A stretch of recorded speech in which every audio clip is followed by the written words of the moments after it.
সকাল 10টা কি 10:30 বাজে। আমি সোফা শুয়ে টিভিতে কার্টুন দেখছি আর শ্রাবণ কিচেনে।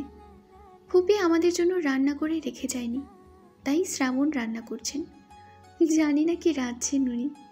কিচেন থেকে খাবারের গন্ধ না এসে শুধু হটমট শব্দ ভেসে আসছে, সেজন্য টিভিতে মনোযোগ দিতে পারছি না আমি। ওসব হটমট শব্দে বিরক্ত হয়ে টিভির সাউন্ড খানিকটা বাড়িয়ে দিলাম। তখনই কলিং বেল বেজে উঠল। শ্রাবণ ব্যস্ত আছে দেখে আমি ধীরে ধীরে উঠে দরজা খুলতে যাচ্ছিলাম। তখন শ্রাবণ কিচেন থেকে বেরিয়ে এসে আমাকে দেখে বললেন, তুই ঘরে গিয়ে বস, আমি দেখছি। আমি ঘরে না গিয়ে সেখানেই দাঁড়িয়ে থাকলাম, কিচ্ছু বললাম না।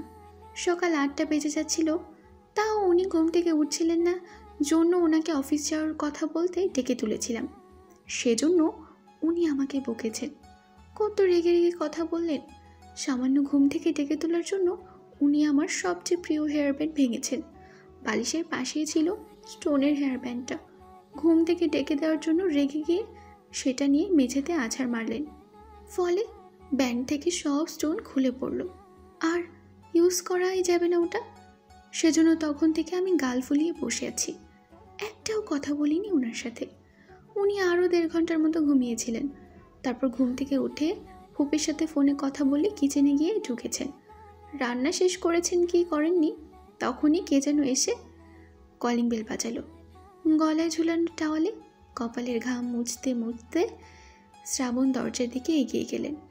কিন্তু দরজা খুলতেই আমি সেদিকে উঁকি মেরে দেখলাম রকি এসেছে। শ্রাবণ দরজা সামান্য ফাঁক করে দরজায় হাত রেখে দাঁড়িয়ে বললেন, তুমি? রকি দরজার বাইরে দাঁড়িয়ে বলল, হ্যাঁ, আঙ্কেল ফোন করে বলল ঝুয়ের নাকি কপাল ফেটেছে। কি করছে ও? শ্রাবণ ঘাড় ঘুরিয়ে পেছনে তাকিয়ে আমাকে চোখের ইশারায় ফুপির ঘরটা দেখিয়ে দিলেন। তার মানে ঘরে যেতে বলছেন উনি আমাকে। আমি মুখ বাঁকা করে পুনরায় সোফায় এসে বসলাম।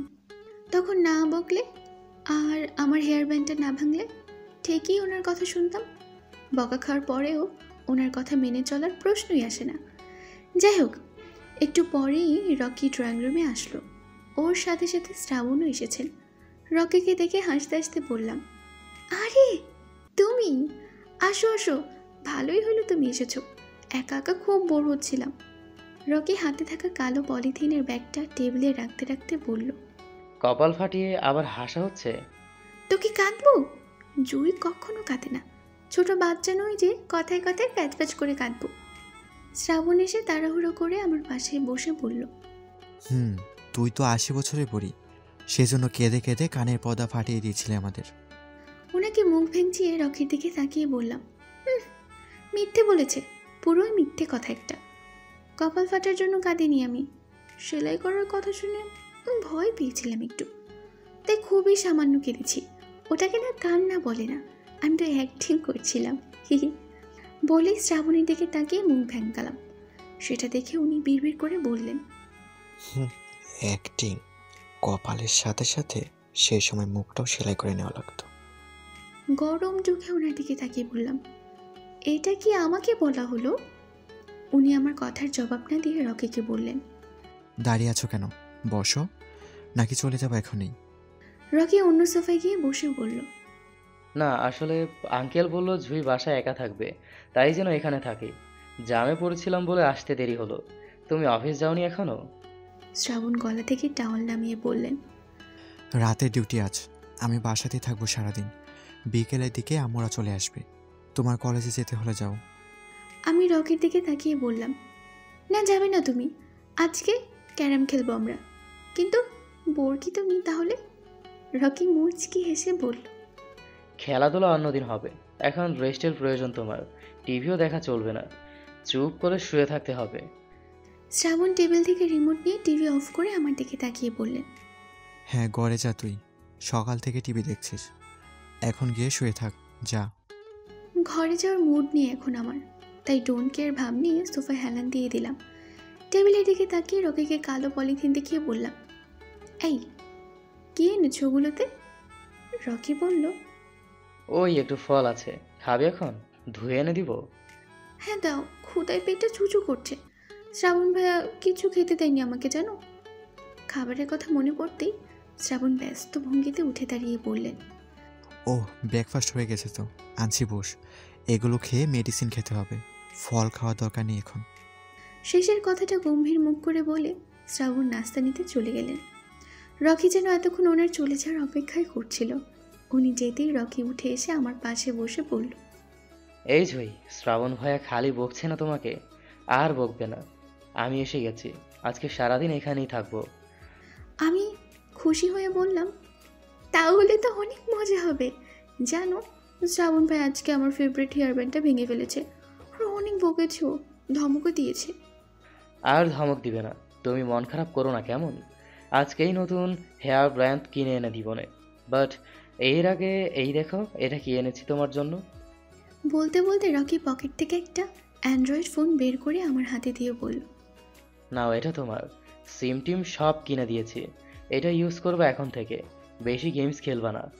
পড়াশোনা না করে ফোন নিয়ে পড়ে থাকতে দেখলে কিন্তু কেড়ে নিব। ফোন পেয়ে খুশিতে নাচতে মন চাইলো আমার, কিন্তু শরীরটা তেমন সায় দিল না। তাই বসে বসে ফোনের এটা ওটা ফাংশন দেখতে লাগলাম। সত্যি এটা আমার, কত সুন্দর! আমার favourite pink colour cover. Wow, so nice. আচ্ছা, সেলফি কেমন হয় গো, দেখি তো চেক করে। খ্যাচ খ্যাচ করে নিজের কয়েকটা সেলফি তুললাম। অনেক সুন্দর ছবি আসছে বলে রকির সাথেও সেলফি তুলতে লাগলাম।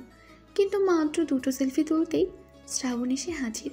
আমার হাত থেকে ফোন কেড়ে নিয়ে হাতে খিচুড়ির প্লেট ধরে দিয়ে গম্ভীর মুখ করে বলল, নেখা, তারপর ফোনটা রকিকে দিয়ে বলল, তুমি কিছু খাবে? রকি ফোন নিয়ে আমার থেকে একটু সরে বসে বলল, না, আমি খেয়ে এসেছি। শ্রাবণ আর কিছু না বলে অন্য সোফায় গিয়ে বসলেন। খিচুড়ির চেহারা দেখে আমি নাক কুঁচকে বললাম, ইয়ো, খিচুড়ি খাবো না আমি। শ্রাবণ টেবিলের উপর থেকে সকালের পেপারটা হাতে নিয়ে গম্ভীর মুখে বললেন, চুপচাপ খেয়ে নে।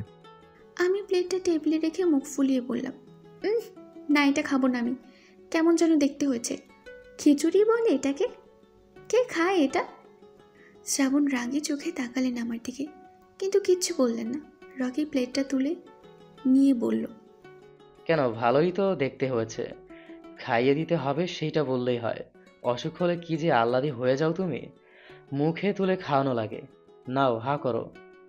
রকি চামচে করে এক চামচ খিচুড়ি আমার মুখের সামনে ধরতেই মুখ ঘুরিয়ে বললাম, সরাও এটা, এতে ভেজিটেবল দিয়ে আছে, এটা খেতে ইচ্ছে করছে না আমার। শ্রাবণ ধপ করে পেপারটা টেবিলে রেখে বললেন, তাহলে কি খাবে তুই? রকিকে বলো বানিয়ে এনে দেবে। রকির দিকে তাকিয়ে বললাম, বানিয়ে আনবে? রকি প্লেট রেখে বলল, আচ্ছা, কি খাবে বলো। আলুর ভাজিতেই পরোটা। পরোটা বানানোর সময় ফুপি মাঝে মাঝে প্যাটিস বানায় না, ওটাও বানিও। আর পাস্তাও, ঝাল ঝাল ডিমের ভর্তা খেতেও ইচ্ছে করছে। আমার খাবারের অর্ডার দেওয়া শেষ হলে রকি ইতস্ততভাবে বলল, আমি তো পারিনি এত কিছু করতে। অমলেট বানিয়ে দিই, খিচুড়ি দিয়ে খেতে ভালো লাগবে। আমি কিছু বলার আগেই শ্রাবণ বললেন, পারবে পারবে, ইউটিউব আছে না?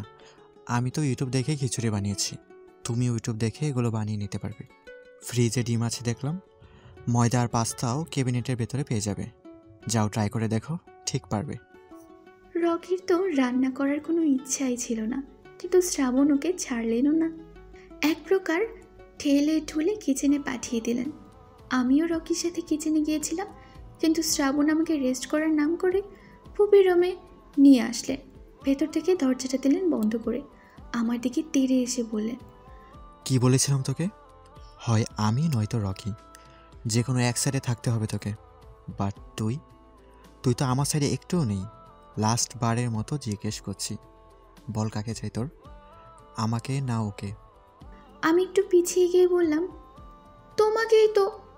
আমার কথা শেষ না হতেই শ্রাবণ আবার আমার দিকে এগিয়ে এসে রাগী কণ্ঠে বললেন, তাহলে ওর সাথে কি? ওকে থাকতে বললি কেন? এখনই চলে যেতে বল, যা। আমি মিনমিন করে বললাম, এসেছে যখন থাক না, তুমি তো কথা বলো না বেশি। ও থাকলে ওর সাথে কথা বললে ভালো লাগবে আমার। তার মানে তোর আমাকে নয়, রকিকে লাগবে? Okay fine. রেগে কথাগুলো বলি উনি হন হন করে ঘর থেকে বেরিয়ে গেলেন। যাওয়ার সময় দরজাটা এত জোরে লাগিয়ে দিয়ে গেলেন যে দরজা লাগানোর শব্দে আমি তো কেঁপেই উঠেছি, সেই সাথে পুরো বাসাও। বিকট শব্দে আমি 2 হাতে কান চেপে ধরে চেঁচিয়ে বললাম, এত রাগার কি আছে? আমি তো বললামই আমি তোমার সাইডে। আশ্চর্য, দরজাটা মনে হয় ভেঙেই গেল। শক্তি আছে বলেই কি দরজা কপাট ভাঙা লাগবে? এত ভাঙার শখ থাকলে যাও না, তোমার ঝাঁটাঝুলির বাড়ির দরজা ভেঙে আসো যাও। আমার চেঁচামেচির আওয়াজ বন্ধ দরজার ওপারেও গিয়েছে কিনা জানি না। আমি দরজার কাছে এগিয়ে গিয়ে দেখতে লাগলাম দরজাটা ঠিকঠাক আছে কিনা। দরজা ঠিকই আছে, তবে বাইরে থেকে লক করা। দরজায় টোকা মেরে রকিকে ডাকলাম, এই রকি, দরজাটা খুলে দাও তো। রকি আসতে সময় লাগলো কিছুটা, দরজা খুলে দিয়ে বলল, কি শুরু করেছো বলো তো? রেস্ট নিতে বললাম না? এত লাফালাফি করছো কেন? আমি খিটখিটে মেজাজ নিয়ে বললাম, খালি পেটে রেস্ট নেওয়া যায় না বুঝছো? ক্ষুধা লেগেছে আমার, কি কি বানিয়েছো নিয়ে এসো যাও। রকি আমতা আমতা করে বলল, মানে জুই, শোনো না, আমি খাবারগুলো বেকারি কর্নার অর্ডার করে দিয়েছি, একটু পরেই চলে আসবে। রকির কথা শুনে আমি ভ্রু কুচকাতে গিয়ে কপালে ব্যথা পেলাম। কপালে হাত দিয়ে পেইনফুল ফিলিং নিয়ে বললাম, তুমি খাবারগুলো ইউটিউব দেখেও বানাতে পারলে না? এত মাথা মোটা তুমি? রকি মাথা চুলকে বলল, না মানে আমি ট্রাই করছিলাম, বাট হচ্ছিল না। তাই আমি ভাবলাম যতক্ষণে বানাবো তার আগেই খাবার চলে আসবে। তাছাড়াও আমি বানালে রেস্টুরেন্টের মতো টেস্টি হবে না। আমি মুখ ফুলিয়ে বললাম, খাওয়া লাগবে না আমার টেস্টি খাবার, আমি খিচুড়ি খেয়ে নিব, তুমি যাও এখান থেকে। বলতে বলতে আবার ঘরে এসে বিছানায় বসলাম। রকিও ভেতরে এসে আমার সামনে দাঁড়িয়ে বলল, আরে বাবা, রাগ করছো কেন? আমি তো বানিয়ে দিব খাবারগুলো। আগে বানানোটা শিখে নেই, তারপর দেখো সব রান্না করে খাওয়াবো তোমাকে। আচ্ছা, তোমার ফোনটা নিবে না? এই নাও, গেমস খেলো একটু, ততক্ষণ খাবার চলে আসবে। রকির উপর যেটুকু রাগ ছিল ফোন পেয়ে সব রাগ ভ্যানিশ। রকি আমার পাশে বসে বলল, রাতে এই রুমে ছিলে? ভয় লাগেনি একা থাকতে? ভোরে তো ঝড় বৃষ্টি হয়েছিল। আমি মাথা নিচু করে ফোনের দিকে তাকিয়ে থেকেই বললাম, না, ভয় কিসের? শ্রাবণ ভাইয়া ছিল তো। শ্রাবণ ভাইও এখানে ছিল নাকি নিজের রুমে? আমি কিছু বলার আগেই শ্রাবণ দরজায় দাঁড়িয়ে গম্ভীর মুখে রকিকে ডাকলেন। রকি, ফ্রি আছো? আমার একটা কাজ করে দিতে পারবা? শ্রাবণকে দেখে রকি এক লাফে আমার পাশ থেকে উঠে দাঁড়িয়ে বলল, হ্যাঁ হ্যাঁ, অবশ্যই। কি কাজ? আমার সামনে কাজের কথা উনি কিছু বললেন না। রকিকে নিয়ে হয়তো ড্রয়িং রুমে গেলেন। খুব একটা গুরুত্ব দিলাম না সেদিকে, কারণ মন পড়ে আছে আমার ফোনের দিকে। ওরা যেতেই আমি বালিশে হেলান দিয়ে বসে আরও মনোযোগ দিয়ে গেমস খেলতে লাগলাম, কিন্তু বেশিক্ষণ খেলতে পারলাম না।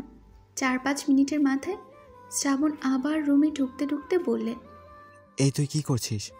রকির ফোন নিয়েছিস? শিট, আবার চলে আসবে ঝামেলাটা। গেম পজ করে ওনার দিকে তাকিয়ে বললাম, কি বলছো? আমার ফোন এটা, রকি আজই কিনে দিয়েছে। কিন্তু রকি কোথায়? উনি আমার পাশে এসে দাঁড়িয়ে ভ্রু কুঁচকে বললেন, তোর ফোন এটা? রকি দিয়েছে? আর তুই নিয়েছিস? ও অনেকদিন গালে থাপ্পড় পয়নি না? এক থাপ্পড়ে দাঁত ভেঙে দেব। ফোন দে বেয়াদব। ফোনটা নিজের পেছনে লুকিয়ে বললাম, না, এটা আমার ফোন, তুমি হাত দিবা না। আইসি, তোর ফোন না?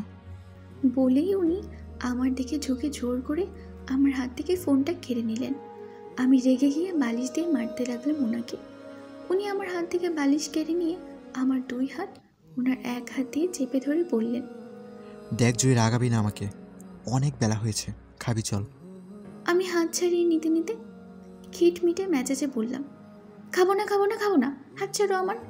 উনি রেখেছিলেন, কিন্তু কী যেন একটা ভেবে ছোট্ট শ্বাস ফেলে আমার হাত ছেড়ে দিয়ে বললেন, আচ্ছা ছেড়ে দিলাম, কিন্তু খেতে যাবি এখনই, চল উঠ।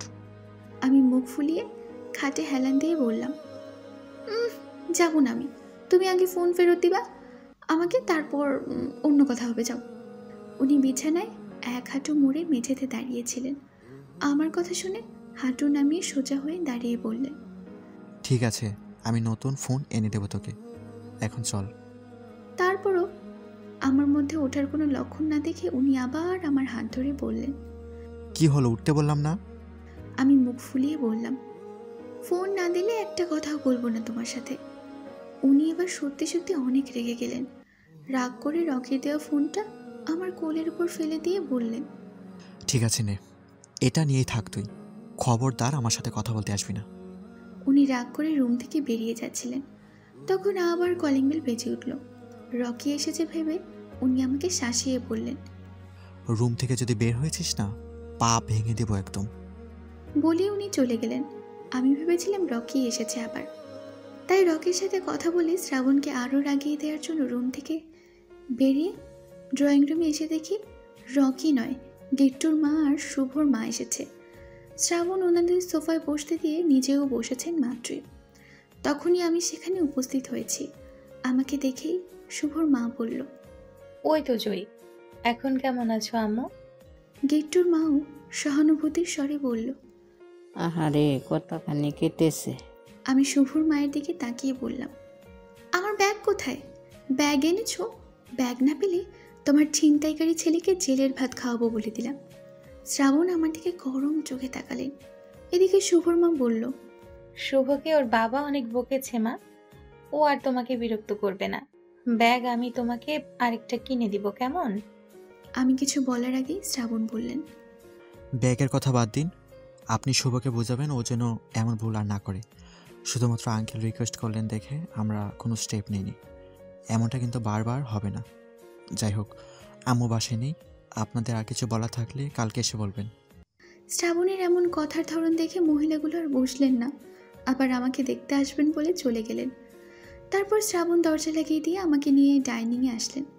দুজন পাশাপাশি চেয়ারে বসে খেতে লাগলাম। উনি খাওয়ার সময় কথা বলতে চান না, আজকে কি ভেবে কথা বলতে লাগলেন। এখন থেকে দুষ্টুমি যা করা বাসাতে করবি, বাইরে গিয়ে যেন লাফালাফি করা না হয়। আমি বাইরে গিয়ে লাফালাফি করি না। শ্রাবণ খাওয়া থামিয়ে আমাকে এক প্রকার ধমক দিয়ে বললেন, তাহলে এমনি এমনি কপাল ফাটলো? অন্য ছেলেকে কি দোষ দেব, যেখানে সব দোষ তোর? বেগ কেড়ে নিল শুভ, আর তুই গিট্টুর সাথে মারামারি করলি। তোর মতো মাথা মোটা জায়গায় অন্য কোনো মেয়ে থাকলে গিট্টুরই মাথা ফাটিয়ে আসতো, কিন্তু তুই পারিস তো শুধু আমার সাথে তেরামো করতে। ইচ্ছে করে এক আছাড়ে পেটের নাড়ি বুড়ি সব বের করে দিই, ডাফার কোথাকার। আমি খাওয়া থামিয়ে মুখ ফুলিয়ে বললাম, তুমি আমাকে বকছো কেন? বকা খাওয়ার মতো কাজ করিস কেন তুই? কালকে যদি কপালে না লেগে চোখে লাগতো তাহলে কি হতো ভেবে দেখেছিস একবারও? আমি ডোন্ট কেয়ার ভাব নিয়ে বললাম, তোমার মাথা। একটু সুস্থ হওয়া আগে, তারপর দেখিস তোর হাড্ডি কি করে গুঁড়ো করি আমি। আমি ওনাকে মুখ ভেঙিয়ে বললাম, মাথা করতে পারো তুমি আমার, সারা জীবন শুনিয়ে আসলাম এই করবে ওই করবে, অথচ ভালো করতে পারো না। আচ্ছা শোনো, দুপুরে কি রান্না করে খাওয়াবে আমাকে? আমার মাছের পোলাও খেতে ইচ্ছে করছে। উনি হঠাৎ শান্ত স্বরে বললেন, আর কি খাবি? ওনার কথা শুনে আমি বিস্মিত হয়ে বললাম, তুমি মাছের পোলাও করে দিবা আমাকে? দিবনি। সত্যি? আমার তো বিশ্বাসই হচ্ছে না। কেন? কেন আবার? তুমি তো আমাকে পছন্দই করো না। বেশি জানিস না তুই, কথা বন্ধ করে খা তাড়াতাড়ি, ডক্টর আসবে একটু পর।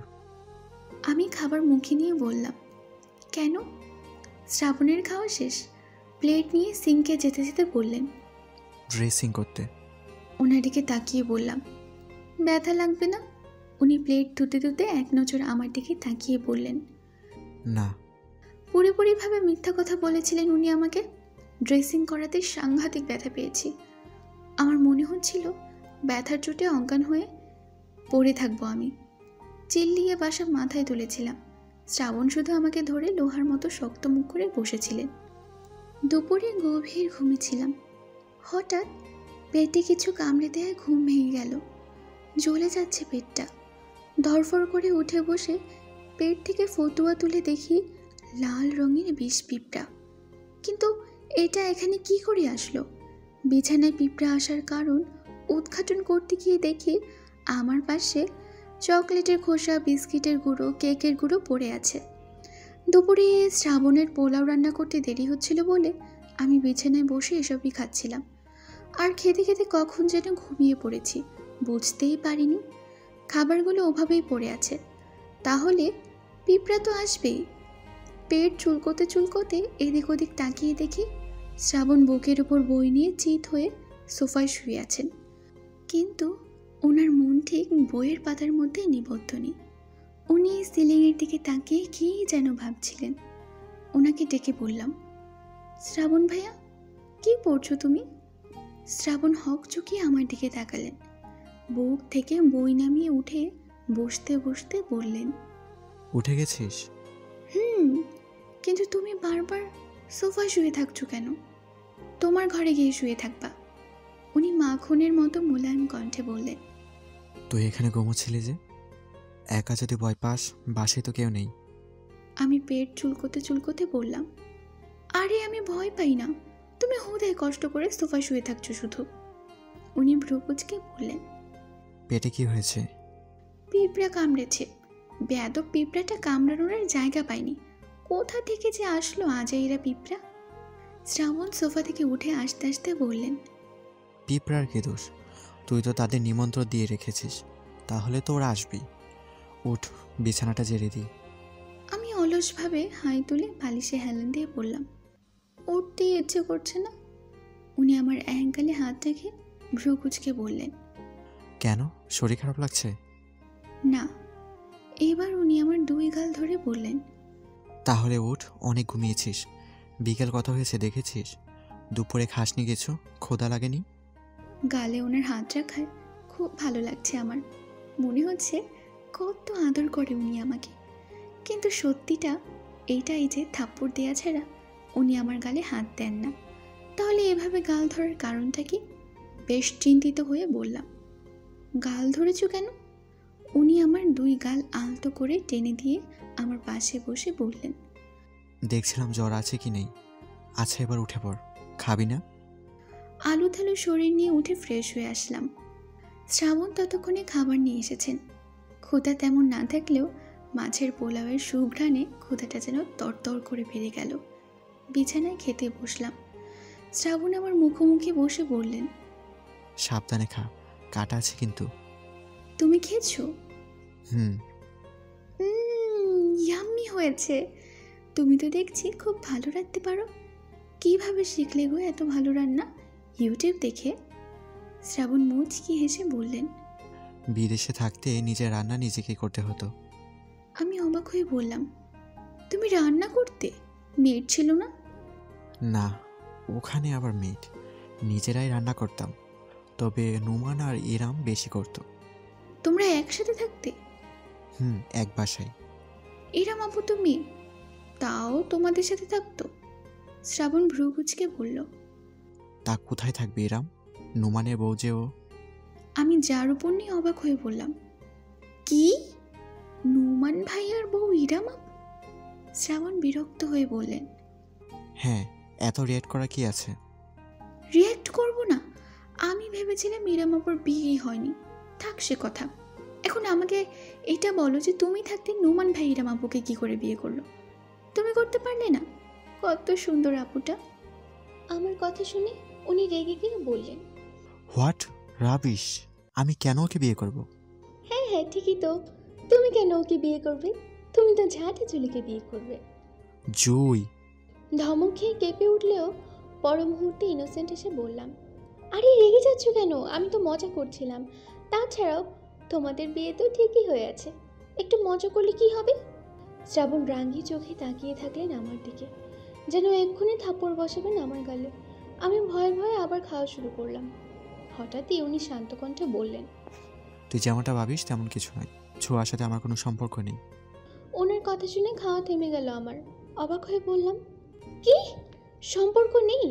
তাহলে তুমি যে ওকে বললে বিয়ে করবে, ওর বাবা মা আসলো আমাদের বাসায়, তারপর ফুপি ওকে স্বর্ণের রিং দিল, তুমি ওকে ছাদে নিয়ে গিয়ে বললে, ছোঁয়া baby can I kiss you? Okay ছাড়া নাকি তোমার ভালো লাগে না? এসব কি ছিল তাহলে? শ্রাবণ মাথা নিচু করে একটা ছোট্ট শ্বাস ফেললেন, তারপর নিচের দিকে তাকিয়ে ঘাড়ে হাত বুলিয়ে বললেন, আমি আসলে একটা বোল্ড ডিসিশন নিয়ে ফেলেছিলাম। মনে হয়েছিল ছোঁয়াকে ভালোবাসি, বাট এখানে আসার পর রিয়েলাইজ করলাম অন্য কারোর জন্য মন পড়ে। ছোঁয়াকে খুলে বললাম প্রবলেমটা। ও ইন্টেলিজেন্ট গার্ল, বুঝেছে আমাকে। তারপর আমরা ব্রেকআপ করে নিয়েছি।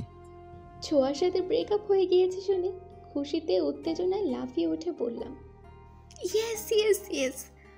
আমি জানতাম শেষ পর্যন্ত এমন কিছুই হবে। অত সুন্দর একটা মেয়ে কিছুতেই তোমার বউ হতে পারে না। ওই যে গলিতে বসে থাকে ওই সমীরণ পাগলিটাই একমাত্র তোমার বউ হওয়ার যোগ্যতা আছে, যার মাথা ভর্তি গুণ আর কথা বললে মুখ দিয়ে লালা ঝরে, তোমার সাথে দারুণ মানাবে ওকে।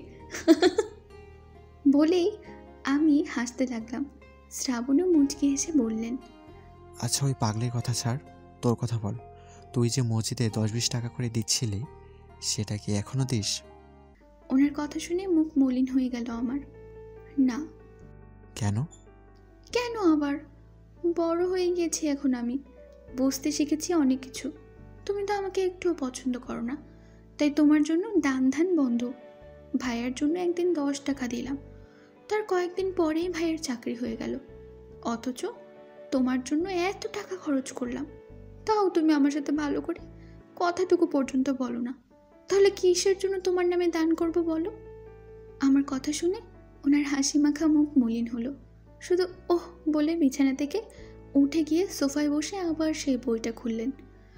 আমিও আবার খাওয়া শুরু করে ওনার উদ্দেশ্যে বললাম, কিন্তু তুমি যে বললে কার জন্য যেন তোমার মন পড়ে, সে কি ঝাঁটা চুলের থেকে বেশি সুন্দর? নাম কি ডাইনিটার? শ্রাবণ কিছু না বলে বইয়ের পাতা উল্টাতে লাগলেন। আমি মনে মনে ভাবলাম, আমার রাস্তা কি একটু ক্লিয়ার হলো, নাকি আরও হ্যাচপ্যাচ লেগে গেল? শিওর হওয়ার জন্য আবার বললাম, তুমি কি সত্যি ঝাঁটা চুলিকে বাদ দিয়ে অন্য কাউকে ভালোবাসো? শ্রাবণ এক নজর আমার দিকে তাকালেন, তারপর বই রেখে আবার বিছানায় এসে বললেন, অনেক ভালোবাসি। আর সে ছোঁয়া থেকে অনেক বেশি সুন্দর, গাল দুটো মাখনের মতো তুলতুলে, তাই তার নাম রেখেছি বাটারকাপ। কথাগুলো শোনা মাত্রই আমার মনটা যেন ভেঙে গেল, খান খান হয়ে গেল। ভাঙা মন নিয়ে মুখ ফুলিয়ে বললাম, শুভ ঠিকই বলে, সুন্দর ছেলেগুলো আসলে লুচ্চা চরিত্রহীন হয়। এদের 101টা গার্লফ্রেন্ড থাকে, আর এদের খেলনা হয় ভালো মেয়েদের ফুলের মতো নিষ্পাপ মন। কথাগুলো আসলে শুভর নয়, আমার নিজেরই। শুভর নামে চালিয়ে দিলাম আর কি। যাই হোক, আমার কথা শুনে শ্রাবণ মৃদু হেসে বললেন, আমি আবার কার মন দিয়ে খেললাম? তারপর উনি কিছুটা আমার দিকে ঝুঁকে এসে আমার চোখে চোখ রেখে বললেন, তোর নাকি? এক হাতে ওনার বুকে ধাক্কা মেরে ওনাকে সরিয়ে দিলাম সামনে থেকে। উনি উচিত কথা বলেছেন, তাই রাগে দুঃখে মুখ ফুলিয়ে বললাম, তুমি আমার সাথে কথাই বলবা না আর। শ্রাবণ হু হা করে হেসে দিলেন, যেটা দেখে গা পিত্তি ঝুলে গেল আমার। কোলের উপর থেকে প্লেটটা বিছানা রেখে মুখ ফুলিয়ে বললাম, খাবোই না তোমার খাবার। উনি এবার হাসি থামিয়ে সিরিয়াস হয়ে বললেন, কেন? খাবার কি করলো তোকে? সকালেও খাসনি বেশি, এখন খেয়ে নে চুপচাপ। আমি কান্না মুখ করে বললাম, তাহলে তুমি হাসছো কেন আমাকে দেখে? ঠিক আছে, আর হাসবো না, খায় আবার। ওনাকে ভেঙে আমার প্লেটটা হাতে নিয়ে খেতে লাগলাম। শ্রাবণ পকেট থেকে ওনার ফোন বের করে অফিসের কাউকে ফোন দিলেন। কথায় কথায় জানতে পারলাম লোকটা নোমান ভাইয়া। উনি জানালার পাশে দাঁড়িয়ে নোমান ভাইয়ের সাথে কিছুক্ষণ কাজের কথা বলে ফোন রাখার আগে এতটা চঞ্চল হয়ে কথা বলতে লাগলেন যে আমার বিশ্বাসই হচ্ছে না উনি শ্রাবণ। এরকম কথাবার্তা ওনার মুখ থেকে কখনো শুনিনি আমি। উনি বলছেন, আগে বিয়েটা করে নিই শালা, তারপর কোনো সুযোগে হাতছাড়া করব না। এখন রাখ, খেতে দিয়েছে ওকে। মুখের সামনে কেউ বসে না থাকলে সে আবার কিছু খেতে পারে না। এখন কি করছে জানিস? খাওয়া বাদ দিয়ে ড্যাব ড্যাব করে তাকিয়ে আছে আমার দিকে। তোকে এসব বলছি শুনে চাহানিটা এমন যেন ওর সতীনের সাথে কথা বলছি আমি। হাসতে হাসতে নোমান ভাইকে কথাগুলো বলি উনি কান থেকে ফোন নামিয়ে আমার দিকে তেড়ে আসতে আসতে বললেন, এই, তুই খাবার দিয়ে হা করে কি দেখছিস? আমাকে আগে দেখিসনি কখনো? আর কখন থেকে খাবার নিয়ে বসে আছিস সেই হুঁশ আছে তোর? এরপর খাবারে মাছি চলে আসবে, তাড়াতাড়ি শেষ কর, নাকি আমি খাইয়ে দিব। আমার উত্তরের অপেক্ষা না করে উনি ফোনটা বিছানায় ফেলে দিয়ে বাটিতে হাত ধুয়ে আমার পাশে বসলেন। প্লেটটা আমার হাত থেকে এক প্রকার ছিনিয়ে নিয়ে মুখের সামনে খাবার ধরে বললেন, নে হা কর। আমার মুখে খাবার ছিলই কিছু, সেগুলো গিলে আবার হাঁ করলাম। এটাও বিশ্বাস হচ্ছে না যে উনি আমাকে খাইয়ে দিচ্ছেন। যেই ছেলে আমাকে নিজের পাশে বসতে পর্যন্ত দিতে চান না, আমি পাশে বসলে যে খাবার ফেলে উঠে চলে যায়, তার আজ হলো কি? আমার বিস্ময় ভাবটা কাটলো গলায় ব্যথা পেয়ে। মনে হয় মাছের কাঁটা আটকে গেছে, খুব বাজেভাবে আটকেছে। চোখ মুখ কুচকে বারবার ঢোক গিলতেই শ্রাবণ বললেন, কি হয়েছে? এমন করছিস কেন? কাটা। সঙ্গে সঙ্গে উনি আমার পানির গ্লাস এগিয়ে দিয়ে উদ্বিগ্ন হয়ে বললেন।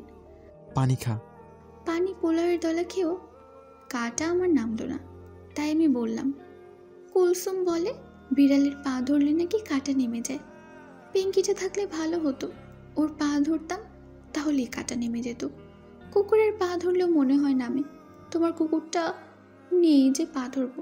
আচ্ছা, তুমি জ্যাককে কোথায় রেখে এসেছো বলো তো? বেচে দিয়েছো নাকি কারো কাছে? আহারে বেচারি, ওকে আমি এত মিস করি। আমাকে দেখলেই কি সুন্দর ঘেউ ঘেউ করতো। শ্রাবণ পোলাওয়ের প্লেট রেখে ঘর থেকে যেতে যেতে রাগী কণ্ঠে বললেন, এমন দুঃসময়ে এসব ফালতু কথা মাথায় এসে তোর? কাঠা নামছে না সেটা নিয়ে চিন্তা নেই, উনি কুকুর বিড়ালে পা ধরা নিয়ে ব্যস্ত। মানে কি পরিমাণ অশিক্ষিত আল্লাহ তোকে বানিয়েছে। উনি আরও কিছু বলছিলেন, কিন্তু ঘর থেকে বেরিয়ে যাওয়ায় সেসব কথা আমার কাছে স্পষ্ট হলো না। একটু পরে উনি আবার ফিরে আসলেন। এক গ্লাস লেবুর শরবত নিয়ে শরবত বানিয়েছেন, অথচ চিনি দেননি। এত টক হয়েছে যে আমি খেতেই পারছি না। উনি জোর করে গাল টিপে ধরে খাওয়ালেন আমাকে। এতে কাটা নামলো, স্বস্তি পেলাম অনেক। কিন্তু পোলাও আর খেতে পারলাম না। চিনি ছাড়া লেবুর শরবত খেয়ে পেট ভরে গেছে আমার। শ্রাবণ অবশ্য আর জোর করলেন না। প্লেট রেখে হাত ধুয়ে এসে মন খারাপ করে বললেন, আমার জন্য তোকে এত কষ্ট পেতে হলো। আমি তখন বালিশে হেলান দিয়ে রকির দেওয়া ফোনে গেমস খেলছিলাম। ওনার কথা শুনে ফোন রেখে বললাম, কেন, তুমি কি কাটাটাকে বলেছিলে আমার গলায় আটকে যেতে? উনি আমার পাশে বসে মলিন মুখ করে বললেন। আমি একদমই দেখতে পাইনি কাটাটা। আমি একটু সরে এসে ওনাকে বসার জায়গা দিয়ে বললাম, হ্যাঁ, সেজন্যই তো আটকে ছিল গলায়। তাই বলে তুমি এরকম মন খারাপ করছো কেন? জানো, ভাইয়াও এরকম করে। ভাইয়া একবার আমাকে খাইয়ে দেওয়ার সময় গলায় কাটা আটকে গিয়েছিল। তখন ভাইয়াও এভাবে বলছিল। আচ্ছা শ্রাবণ ভাইয়া, তুমিও কি আমাকে ভাইয়ার মতো করে ভালোবাসো? উনি কিছুটা বিড়বিড় করে বললেন। হুম, আমি তোকে আমার মতো করে ভালোবাসি। আমি খুশি হয়ে বললাম, সত্যি? তাহলে আজকে থেকে আমরা আর ঝগড়াঝাটি করব না, ওকে? ঝগড়াঝাটি না করে ডিল ফাইনাল হওয়ার ঠিক 2 মিনিটের মাথায় শ্রাবণ আমার সাথে ঝগড়া শুরু করলেন। কারণটা হলো রকির ফোন। উনি আমাকে ফোনটা ধরতেই দেবেন না। আমি কথা শুনছিলাম না বলে উনি ভীষণ রেগে গিয়ে পানি ভর্তি জগের মধ্যে ফেলে দিলেন ফোনটা। ব্যাস, তারপরেই শুরু হলো মারামারি। কিল ঘুষি লাথি মেরে ওনাকে খাট থেকে নামিয়ে দিলাম। উনিও আমার হাত মুচড়ে ধরলেন। সেজন্য আমি ওনার হাতে কামড় দিয়ে ওনার হাত রক্তারক্তি করে ফেলেছি। আর উনি আমার পেটে চিমটি মেরে পেটটা মুচলে দিয়েছেন। মারামারিটার আরেকটু জমার আগেই পুপিরা বাসায় চলে আসলো। মারামারি আপাতত স্থগিত করে সবাইকে নিয়ে ড্রয়িং রুমে বসলাম। ওরা এসেছে খুব ক্লান্ত হয়ে। ফুপা ফুপি আমার কপাল দেখে শ্রাবণের কাছ থেকে আমার শরীরের অবস্থা শুনল। ডক্টর এসেছিল কিনা সেসব শুনল। শ্রাবণ ওদেরকে চিন্তার কারণ নেই বলে ডাইনিং থেকে পানি এনে খাওয়ালেন। তৌসি শ্রাবণের হাতটা খেয়াল করেই ওনাকে বলল, তোমরা খুব মারামারি করেছো তাই না? শ্রাবণ বললেন, না। তৌসি ভ্রু কুচকে বলল, তাহলে তোমার হাতে যে কামড়ের দাগ দেখছি এটা তো জুই কামড়েছে। আর জুই, তুই কয়টা থাপ্পড় খেয়েছিস ভাইয়ার কাছে? মিথ্যা কথা আমি বলতে পারি না, তাই 2 হাতের 10টা আঙুল তৌসিকে দেখালাম, যাতে সবাই মিলে শ্রাবণকে অনেক বকা দেয়। কিন্তু এটা কেউ বিশ্বাসই করলো না। ফুপি আমার গাল ঘুরিয়ে ফিরিয়ে দেখে বলল, কিন্তু তোর গাল দেখে তো মনে হচ্ছে না এই গালে 10টা থাপ্পড় পড়েছে। শ্রাবণও ডোন্ট কেয়ার ভাব নিয়ে বললেন, একসাথে আমার হাতে 2টো থাপ্পড় খাওয়ার যোগ্যতা আছে নাকি ওর? একটা মারলেই তো সেন্স হারিয়ে ফেলে। ফুপি বলল, ঠিক আছে, এসব কথা পরে হবে। তোমরা ঘরে গিয়ে রেস্ট নাও, আমি চায়ের ব্যবস্থা করছি। দাদু ফুপা আর তৌসি উঠে ঘরে গেল। আমি ফুপির বাহু জড়িয়ে ধরে বসে থেকে বললাম, কুলসুম কি আর আসবে না ফুপি? ফুপি আমার মাথায় হাত বোলাতে বোলাতে বলল, পরের মাসেই আসবে, ওর বাবা ওকে দিয়ে যাবে। তুই এখন ঘরে চল, শুয়ে থাক, জ্বরটা লেগেই আছে শরীরে। আচ্ছা, আজকে তো স্মরণের আসার দিন, ও কি আসবে? পারবি পড়তে, নাকি ফোন করে আসতে নিষেধ করব? আমি কিছু বলার আগেই শ্রাবণ বললেন, আমি নিষেধ করে দেবনি, তুমি বোরকা খুলে ফ্রেশ হও আগে। দুপুরে খেয়েছো কিছু তোমরা? ফুপি মাথার হিজাব খুলতে খুলতে বলল, ওখানে সবার জন্য খিচুড়ি বানিয়েছিল, আমরা খেয়েই বেরিয়েছি। তোরা কি খেয়েছিস বাবা? আমি তো কিছুই রান্না করে রেখে যেতে পারিনি। শ্রাবণ এতক্ষণ দাঁড়িয়েই ছিলেন, এবার একটা সোফায় বসে বললেন, রান্না কিছু করেছি আমি, আজকে আর রান্না করতে হবে না তোমাকে। তোমরা ফ্রেশ হয়ে খেয়ে দিয়ে ঘুমিয়ে পড়ো। আমি সন্ধ্যার দিকে স্টেডিয়ামে যাব, ওখানে ডিউটি আছে। ফুপি চিন্তিত হয়ে বলল, রাতের ডিউটি, ফিরবি কখন? রাত 11টার দিকে হয়তো খেলাধুলা শেষ হবে, আমার আসতে আরও কিছুটা লেট হবে। ওনার আসতে আসতে প্রায় 1টা বেজে গেল। ফুপি আর আমি বাদে সবাই ঘুমিয়ে পড়েছে। আমরা দুজন এত রাত ধরে গল্প করছিলাম। ফুপিরা ওখানে গিয়ে কী করছিল, এখানে আমি আর শ্রাবণ কী করেছি, সেসবই আমাদের গল্প। এরই মাঝে শ্রাবণ ফিরলেন। ফুপির সাথে আমিও আসলাম দরজা খুলতে। শ্রাবণ ভেতরে ঢুকে অভ্যাসবশত ফুপির কাছে পানি চাইলেন। ফুপি পানি আনতে গেল, আর উনি আমার একটা গাল টেনে দিয়ে বললেন, কী রে, ঘুমোসনি এখনো? আমি গালে ব্যথা পেয়ে মুখ ফুলিয়ে বললাম, আসতে না আসতে মারলে আমাকে, দাঁড়াও এখনই ফুপিকে বলে দিব। উনি আমার গাল টেনে দিয়ে বললেন, যা বল না, কে ধরে আছে তোকে? ফুপি দেখো, শ্রাবণ ভাইয়া মারছে আমাকে। চিল্লিয়ে কথাটা বলতেই ফুপি ডাইনিং থেকে রেগে পড়ল। আসছি আমি, দাঁড়া। শ্রাবণের দিকে তাকিয়ে ডেভিল হাসি দিয়ে বললাম, ফুপি আসছে। শ্রাবণ ডোন্ট কেয়ার ভাব নিয়ে ড্রয়িং রুমে এসে ফ্যান ছেড়ে সোফায় গা এড়িয়ে দিলেন।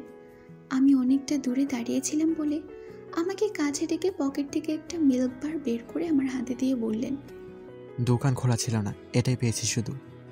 মিল্ক বার নিয়ে খুশি হয়ে বললাম, এটা কি আমার? উনি টাই খুলতে খুলতে বললেন, তাছাড়া আর কার? তৌসির জন্য আনুনি? আমার কথায় সোজা হয়ে বসলেন উনি। কিছু বলতে চেয়েও বললেন না। ওনার হাবভাব দেখেই বুঝতে পারলাম তৌসির জন্য আনেননি। এর জন্য কিছুক্ষণ ইতস্ত করলেও পর মুহূর্তে বললেন, কালকে নিয়ে আসবো ওর জন্য। But Jui, you are really very sweet, love you. কথাগুলো বলে আর দেরি করলেন না উনি। পানি না খেয়ে অফিস ব্যাগ নিয়ে উপরে চলে গেলেন। আর এদিকে উনি আমাকে সুইট আর লাভ ইউ বলে মনে যেন লাড্ডু ফুটতে লাগলো আমার। রকির ফোন কেড়ে নিয়ে শ্রাবণ আমাকে একটা নতুন ফোন কিনে দিয়েছেন। রাতে ডিনার শেষে আমার বিছানায় শুয়ে শুয়ে সেই ফোন দিয়েই রকির সাথে কথা বলছি। আচ্ছা রকি, তুমি না আমাকে বাইক চালানো শেখাতে চেয়েছিলে, কবে শেখাবা? আমি বুড়ি হলে? রকি মৃদু হেসে বলল, বুড়ি নয়, বড় হলে। আমি কোনোয়ে ভর দিয়ে উপর হয়ে পা নাচাতে নাচাতে বললাম, আর কত বড় হতে হবে? Now I am 18। অবশ্য শ্রাবণ ভাইয়া বলে 80। আচ্ছা, আমাকে দেখে কি মনে হয় আমার 80 বছর বয়স? আমার কি চুল পেকেছে বলো? দাঁতও তো পড়েনি, আর চামড়াও কুচকে যায়নি। তাহলে শ্রাবণ ভাইয়া কেন বলে আমি 80 বছরের বুড়ি? তুমি যে বুড়িদের মতো পাকা পাকা কথা বলো সেজন্য বলে। আচ্ছা শোনো, শ্রাবণ ভাইয়া আমার ফোনটা তোমার থেকে কেড়ে নিয়েছে বললে না, কেন নিয়েছে? আমি এবার চিত হয়ে শুয়ে মুখ ফুলিয়ে বললাম, তোমাকে বলা যাবে না, এটা আমাদের সিক্রেট ম্যাটার। ও বাবা, তোমাদের আবার সিক্রেট ম্যাটারও আছে? যাই হোক, আজকে তোমার মারামারি করছো কয়বার? ফোন যেহেতু কেড়ে নিয়েছে তার মানে মারামারিও তো হয়েছে। না হয়নি, মাথা ফাটার পর থেকে শ্রাবণ ভাইয়া আর মারে না আমাকে, শুধু গাল টানে। টেনে টেনে আমার গাল দুটো ব্যথা বানিয়ে দিয়েছে শয়তান ছেলেটা। সেজন্য আমি ফুপাকে বলে অনেক বকা খাইয়ে নিয়েছি আজকে। তারপর থেকে এখন আর গাল টানছে না, কিন্তু আমার চুলের পেছনে লেগেছে। ফুপিকে বলছিল আমি নাকি চুলের যত্ন নিই না, তাই আমার চুলগুলো স্ট্রেইট করে দিতে হবে। স্ট্রেইট করে নিলে তো ভালোই দেখাবে তোমাকে, আগে তো স্ট্রেইটই ছিল। তুমি কি বলতে চাইছো রকি? এখন কি আমাকে ভালো দেখায় না? না না, আমি সেটা বলিনি তো, এখনো অনেক সুন্দর দেখায় তোমাকে। বাট স্ট্রেইট চুল হলে তোমাকেই সুবিধা হবে, যেমন চিরুনি করতে টাইম কম লাগবে, শ্যাম্পু করতে ইজি হবে, ভেজা চুল শুকাবে তাড়াতাড়ি। আমি শোয়া থেকে উঠে বসে মুখ ফুলিয়ে বললাম, লাগবে না আমার অত সব সুবিধা। চুলগুলো যেহেতু আমার, সেহেতু তাদেরকে পেঁচানোই হতে হবে। আমার লাইফটাই যে পেঁচানো। কে বলেছে তোমাকে এটা? তোমার লাইফ কত সুন্দর জানো? এইচএসসি শেষ করো, তারপর তোমাকে আমাদের বাসায় নিয়ে আসবো। এখান থেকে মেডিকেলের জন্য প্রিপারেশন নিবা। ফিউচার দুজনেই ডক্টর হব। দেন পারফেক্ট লাইফ লিড করব।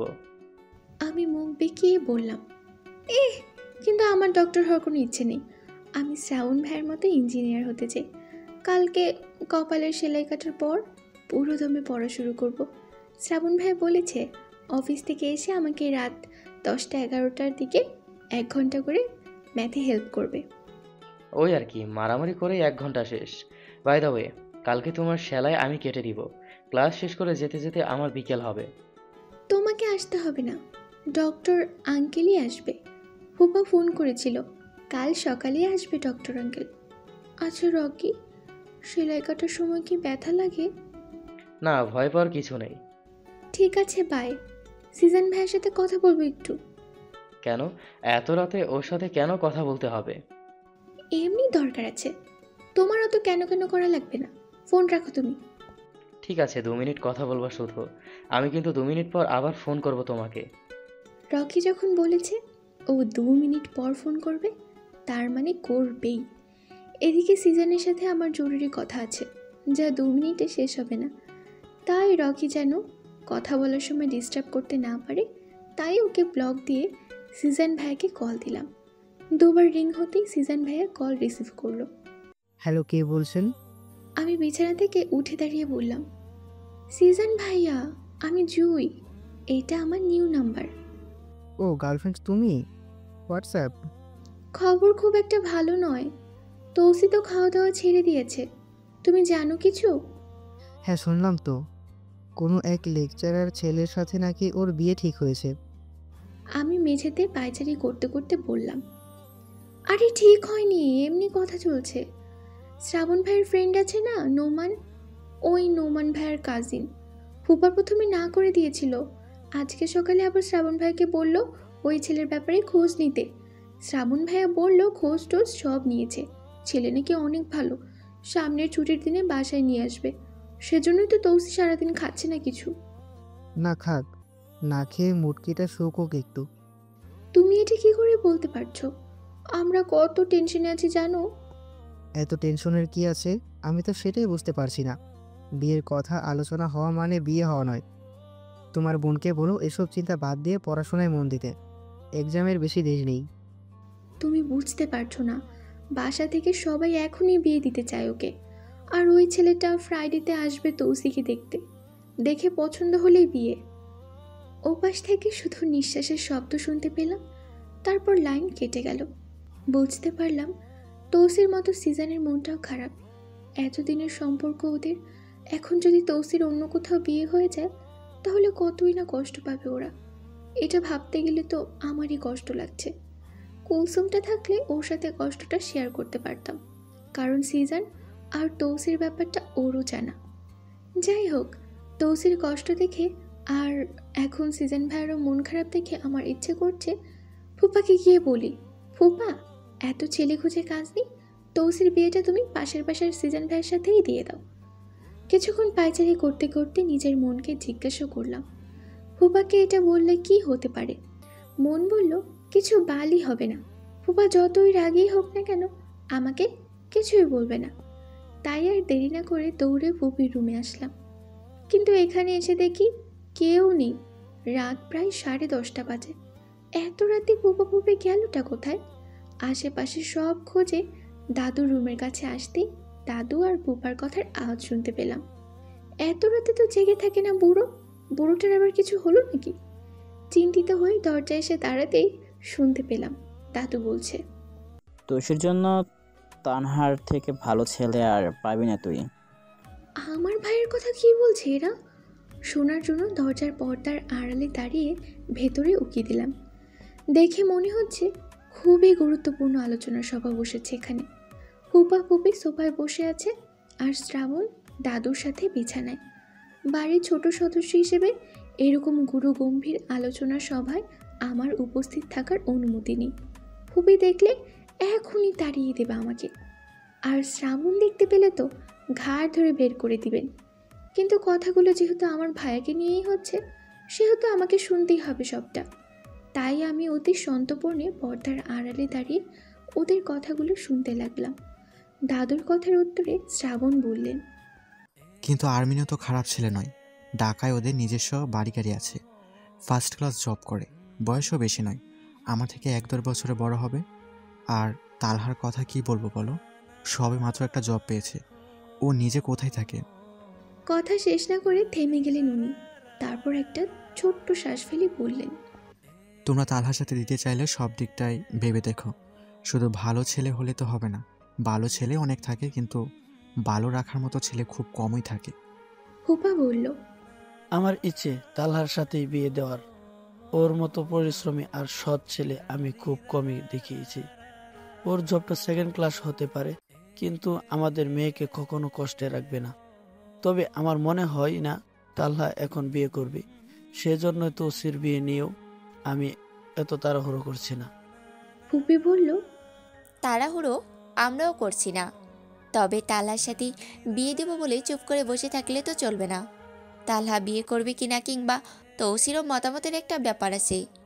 ওরা যদি বিয়ে করতে না চায়, আমরা তো জোর করতে পারি না। সেজন্যই আমি বলছি তালহার সাথে কথা বলি আগে। ও যদি রাজি থাকে তাহলে তৌসির কাছে শুনবো। আর তালহা না চাইলে আরমিন আসুক, মেয়ের বয়স হচ্ছে, দেখে শুনে বিয়ে দেওয়াই ভালো হবে। ফুপা বলল, ঠিক আছে, কালকে বিকেলে তালহাকে আসতে বলো তাহলে। ওদের কথাগুলো শুনে যা বুঝলাম, ওরা আমার ভাইয়ের সাথে তৌসির বিয়ে দিবে। তার মানে তৌসি আমার ভাবি হবে। কথাটা শুনে এত খুশি লাগতেছে যে খুশির ঠেলায় আমি লাফাতে লাফাতে পর্দার আড়াল থেকে বেরিয়ে এসে বললাম, আমি ফোন করি ভাইয়াকে, আমার নিউ ফোন থেকে তো একবারও ফোন করিনি। সবাই কিছুটা চমকে গেল আমাকে দেখে। আমি সেদিকে পাত্তা না দিয়ে ফোনের কল অ্যাপে ঢুকে ভাইয়ার নাম্বার তুলতেই শ্রাবণ উঠে এসে আমার হাত থেকে ফোন কেড়ে নিয়ে বললেন, তুই এখানে কেন এসেছিস? আমি ভ্রু কুঁচকে বললাম, কেন আবার? আমি পুপির কাছে এসেছি, এসে দেখি তোমরা কথা বলছো, তাতে আমার কি? আমি আসবো না পুপির কাছে? তাছাড়া এটা আমার দাদুর রুম, আমার যখন খুশি তখন আসবো এই রুমে, তাই না বুড়ো? দাদু হাসতে হাসতে নিজের পাশে বসতে ইশারা করে বলল। আয় বস। শ্রাবণ কড়া চোখে তাকিয়ে আছেন আমার দিকে। দাদুকে বুড়ো বলে খেপেছেন উনি। So what? আমি আমার দাদুকে যা খুশি তাই বলবো, তাতে ওনার কি? ওনাকে মুখ ভেঙচিয়ে বললাম, বাইদা, বুড়োর ঘর, আমি বসতে আসিনি এখানে। তারপর ফুপির সামনে দাঁড়িয়ে বললাম, তোমার পোলারে বলো আমার ফোনটা এক্ষুনি দিয়ে দিতে, কারণ ভাইকে সবার আগে নিউজটা আমিই দিব। আমি আমি আমি শ্রাবণ ভ্রুকুচকে বললেন, কিসের নিউজ? ওনার দিকে ঘুরে বললাম, কিসের আবার? তৌসির সাথে না ভাইয়ের বিয়ে, জানো না বুঝি?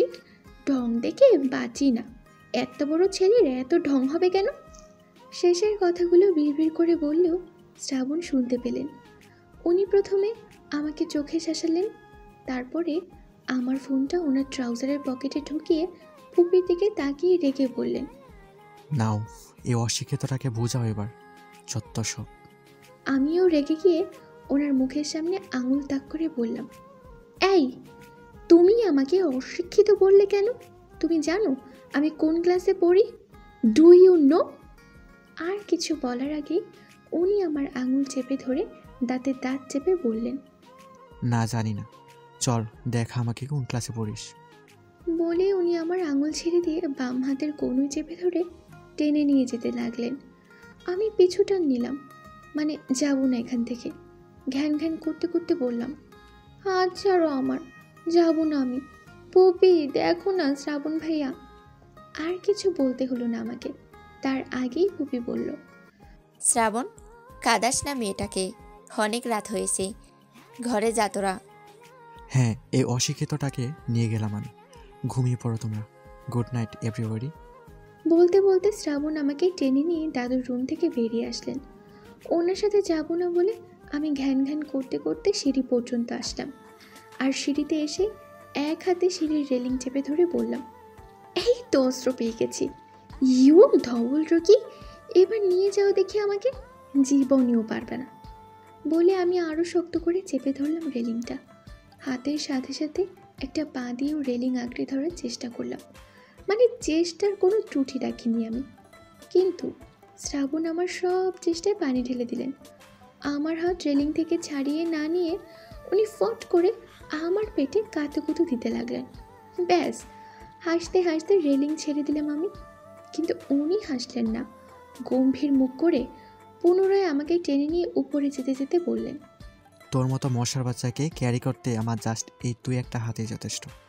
তুই সেটা ভালো করে জানিস, তারপরও তো তেরামি করা লাগে। ডোন্ট ওয়ারি, তেরামি তাড়ানোর সব থেরাপি আমার কাছে আছে। এক্স্যাক্ট কোন থেরাপিটা দিলে কাজ হবে সেটাই ট্রাই করে দেখতে হবে এখন।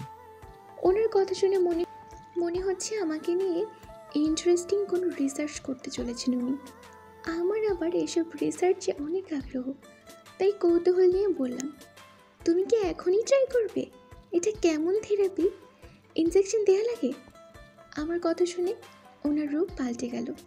রাগী শক্ত মুখ চোখের পলকে নরম হয়ে গেল। শক্ত করে ধরে রাখা হাত ছেড়ে দিয়ে আমার কাঁধ জড়িয়ে ধরে হাঁটতে হাঁটতে বললেন, হ্যাঁ, সকালে 2 আর রাতে 2 ইঞ্জেকশন দেওয়া লাগবে। শুনলাম তোর নাকি ভয় টয় লাগে ইঞ্জেকশনে, এটা কি সত্যি? উনি আমার কাঁধ জড়িয়ে ধরেছেন দেখে আমিও এক হাতে ওনার কোমর জড়িয়ে ধরে হাঁটতে হাঁটতে বললাম, তোমাকে এটা কে বলল? একদম বিশ্বাস করবে না এই কথাটা। আমি জীবনেও ইঞ্জেকশন ভয় পাই না। কত ইঞ্জেকশন নিলাম জীবনে। আমি তো টিটি টিকাগুলোও নিই। 6 মাস আগেই ফুপি আমাকে হসপিটালে নিয়ে গিয়েছিল টিটি দিতে। আমি একটুও ভয় পাইনি। হাতে অনেক ব্যথা করছিল, তাও কান্না করিনি। কিন্তু আমি যে শুনলাম তুই নাকি ইঞ্জেকশনে ভয়ে ওয়াশরুমে লুকিয়ে থাকিস সারাদিন। আরে না, কে বলেছে তোমাকে এটা? অন্যমনস্ক হয়ে কথাগুলো বলে আমি মনে মনে চিন্তা করতে লাগলাম, কথাটা কে বললো ওনাকে? ফুপি তো বলবে না, দাদু আর ফুপাও এসব ব্যাপারে কথা বলে না। তৌসি বলেছে কি? তৌসি আর কুলসুম তো এখনও হাসাহাসি করে এই কথা নিয়ে। কুলসুম যেহেতু বাসায় নেই, তার মানে তৌসি বলেছে ওনাকে। আমার ভাবনা চিন্তার মাঝেই শ্রাবণ আমার কাজ ঝাঁকিয়ে বলল, কি ভাবছিস? কিছু না, বললি না তো কে বলেছে তোমাকে ওই কথাটা? শ্রাবণ মৃদু হেসে বললেন, আমি সব জানি। কত জানো তুমি? বলি আমি মুখ ফোলালাম। শ্রাবণ শব্দ করে হেসে আর একটু শক্ত করে চেপে ধরলেন আমাকে। আমরা তৌসির রুমের সামনে দিয়ে যাচ্ছিলাম। দরজাতে তৌসির সাথে দেখা। ওকে দেখেই বললাম, হাই ভাবস, তোকে একটা গুড নিউজ দেওয়ার আছে। ভাইয়ার কথা শেষ হওয়ার আগেই শ্রাবণ আমার মুখ চেপে ধরলেন। তৌসির মুখটা মলিন হয়েছিল। আমি ওকে ভাবি ডাকায় কিছুটা লজ্জা পেল। মাঝে মাঝে সিজন ভাইয়ের বউ বানিয়ে ওকে ভাবি ডাকতাম আমি। তবে এখন থেকে সিজন মিজন ক্যান্সেল। তৌসি শুধু আমার ভাইয়ের বউ হবে, আর কারো নয়। কিন্তু এই কথাটা শ্রাবণ আমাকে বলতে দিলেন না। অন্যদিকে তৌসি আমাদের দেখে ভ্রু কুচকে শ্রাবণকে বলল, কি ব্যাপার ভাইয়া, তোমরা মারামারি না করে এভাবে জড়াজড়ি করে ঘুরছো কেন? শ্রাবণ ফট করে আমাকে ছেড়ে দিয়ে একটু দূরে দাঁড়িয়ে বললেন, কোনো ব্যাপার স্যাপার নেই, তুই গিয়ে খেয়ে নে। খেলে না কেন রাতে? তৌসি ভ্রু কুচকে বলল, হ্যাঁ যাচ্ছি, কিন্তু তোমাকে দেখে মনে হচ্ছে ওকে ট্র্যাপে ফেলার ট্রাই করছো, নয়তো তুমি ওর গলা ধরে ঘোরাচ্ছিলে না। তৌসির কথা শুনে আমার টনক নড়ল। চোখ দুটো বড় বড় করে শ্রাবণকে বললাম, ভাবছো একদম ঠিক বলেছে। তোমার সাথে তো আমার গলায় গলায় খাতির নয়। তাহলে এই ছেলে, এটা কি নতুন নাটক শুরু করেছো তুমি? দেখো, আমি কিন্তু জুই, আর 5টা মেয়ের মতো বোকা না, ঠিক আছে? তুমি ডালে ডালে চললে আমি চলি পাতায় পাতায়। সো আমার সাথে লাগতে আসবা না। শ্রাবণ আমার মাথায় চাটি মেরে নিজের রুমের দিকে যেতে যেতে বললেন, ওকে ফাইন, ভেবেছিলাম ফোনটা দেবো, কিন্তু না, তুই ফোন পাওয়ার যোগ্য না। ফোনের কথা মনে পড়তে ওনার পিছু নিয়ে বললাম, এই না, দাঁড়াও দাঁড়াও, রাগ করছো নাকি? আমি তো মজা করে বলেছি। তুমি না অনেক ভালো, চলো আমরা আবার গলা ধরে হাঁটি। বলতে বলতে আমি দৌড়ে ওনার পাশে এসে ওনার বাম হাতটা আমার কাঁধের ওপর নিয়ে আবার আগের মতো হাঁটতে লাগলাম। শ্রাবণ হাত সরিয়ে দিতে চাইলেন, কিন্তু আমি ছাড়লাম না। পেছন থেকে তৌসি ডাকলো আমাকে, জুই, একটু আয় তো আমার রুমে, কথা আছে। ওর কথা মানে কিভাবে সিজন ভাইয়ের ব্যাপারে বাসায় জানাবে সেসব নিয়ে আলোচনা। এদিকে আমি যখন থেকে শুনেছি তৌসির সাথে আমার ভাইয়ের বিয়ে হবে, তখন থেকে সিজন ভাইকে আমার ভাবনা থেকে পুরোপুরিভাবে বাদ দিয়ে ফেলেছি। আসলে মন কিছুতেই চাইছে না তৌসিকে সিজন ভাইয়ের হাতে তুলে দিতে।